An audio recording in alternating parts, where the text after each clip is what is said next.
Do you have depression or anxiety? Do you know anyone who has depression or anxiety? Do you live in Colorado? Do you have an opinion? Do you care about things? Do you care about anything?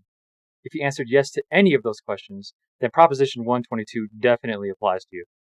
This ballot measure seeks to decriminalize the medical use and personal possession of 5 natural psychedelic substances, all by the individuals aged 21 and over: psilocybin, psilocin, dimethyltryptamine, ibogaine, and mescaline are the substances. You can grow them and share them, but you cannot make any money selling them.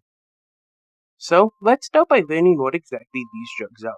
First things first, all these drugs are psychedelic drugs, which means that they can affect all the senses, altering a person's thinking, their sense of time, and their emotions. Psychedelics can cause a person to hallucinate, see or hear things that do not exist, or hear things distorted.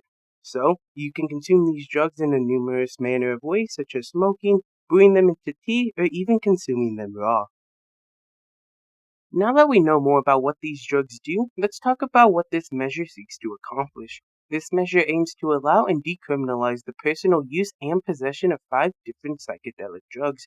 It would also create a natural medicine services program for the supervised administration of such substances, create a framework for regulating the growth, distribution, and sale of such substances to permitted entities, and it would also create the Natural Medicine Advisory Board to establish rules and implement the Regulated Access Program. If you vote yes for this particular ballot measure, you'll be voting in favor of the legalization of the plant and fungi-based drugs described.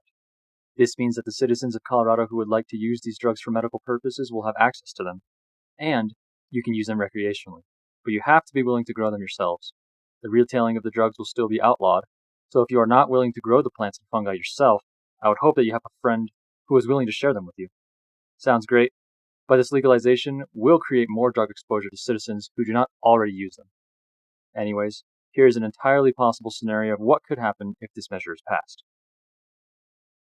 This is Paul. He is a military veteran with severe PTSD. He struggles in crowded places and with loud noises. Now, Paul has struggled to find a solution that actually helps him. He's tried all kinds of therapy, eye movement, desensitization, and even medications, but nothing seemed to work for long at all. That was until he discovered a new kind of treatment: psychedelic therapy. He was referred to it by a friend who was also a veteran and struggled with PTSD.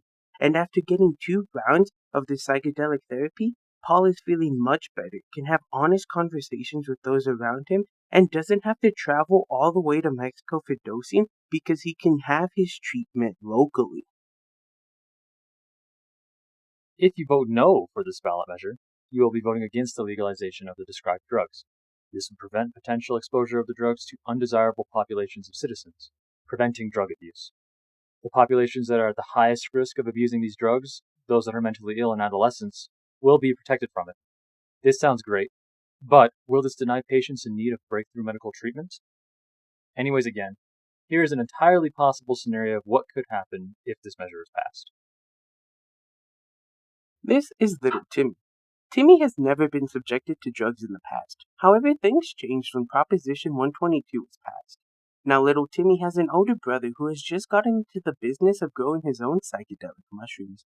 One day, when his older brother is out, Timmy discovers his brother's garden and sees these mushrooms. Timmy, being an adventurous kid, decides to just try one to see how it tastes. Little did he know that this would be a turning point in his life. Timmy starts to see all sorts of images and visions. After these visions pass, little Timmy decides that he wants to see these funny images again, so he goes and grabs more mushrooms, thus leaving little Timmy addicted to something that should never have been in his life in the first place. Now that we have covered both sides of the issues, it comes down to you to decide what you value and what you want your community to look like. However, this decision will be made for you if you don't vote yourself. Don't let someone else dictate what you care about. Make your voice heard by actually voting, because at the end of the day, it doesn't matter what side you're on if you don't go out and vote. Anyways, here's all our sources. Thank you.